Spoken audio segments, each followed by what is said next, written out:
ਜੇ ਆ ਮਾਤਾ ਜੀ ਦੀ ਵੀਡੀਓ ਤੁਸੀਂ ਇੱਕ ਵਾਰ ਵੇਖ ਲਈ ਨਾ 10-12 ਵਾਰ ਵੇਖੋਗੇ, ਇਹ ਮੇਰੀ ਗਰੰਟੀ ਆ। ਕਿਆ ਚਟਾਕਾ ਜੜਿਆ ਮਾਤਾ ਜੀ ਨੇ। ਆ ਵੀਡੀਓ ਵੇਖੋ, ਬਾਕੀ ਗੱਲ ਬਾਅਦ ਚ ਕਰਦੇ। ਯਾਦ ਰੱਖਿਓ, ਸੁੱਤੇ ਬੰਦੇ ਨੂੰ ਤੇ ਰੋਟੀ ਖਾਂਦੇ ਨੂੰ ਵਿਚਾਲਿਓਂ ਕਦੇ ਨਾ ਠਾਇਓ। ਪਤਾ ਕਿਉਂ?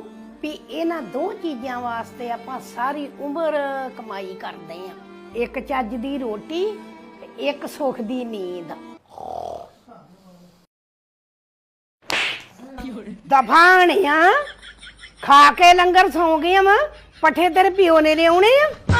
ਚੱਲ ਆ ਵੀ ਉੱਠ ਕੇ ਪੱਠੇ। ਮੈਂ ਕਹਿਣ ਡਈ ਸਾਂ ਇੱਕ ਸੁੱਖ ਦੀ ਨੀਂਦ। ਫੇ ਬੰਦ ਕਰਕੇ ਬੜਾ ਹਾਂਜੀ ਵੇਖ ਲਈ ਵੀਡੀਓ। ਮੈਂ ਵੀ ਇਸ ਤਰ੍ਹਾਂ ਹੀ ਬੜੇ ਗੌਰ ਨਾਲ ਵੀਡੀਓ ਵੇਖੀ ਜਾਣਾ, ਖੁਬਿਆ ਹਾਂ ਪੂਰਾ ਵੀਡੀਓ ਦੇ ਵਿੱਚ। ਤੇ ਮੈਨੂੰ ਤੇ ਹੋਸ਼ ਜੀ ਉਦੋਂ ਆਈ ਜਦੋਂ ਮਾਤਾ ਨੇ ਚਟਾਕਾ ਜੜਿਆ, ਦੂਜਾ ਖਰਾੜਾ ਹੀ ਨਹੀਂ ਮਾਰਨ ਦਿੱਤਾ ਅਗਲੇ ਨੂੰ।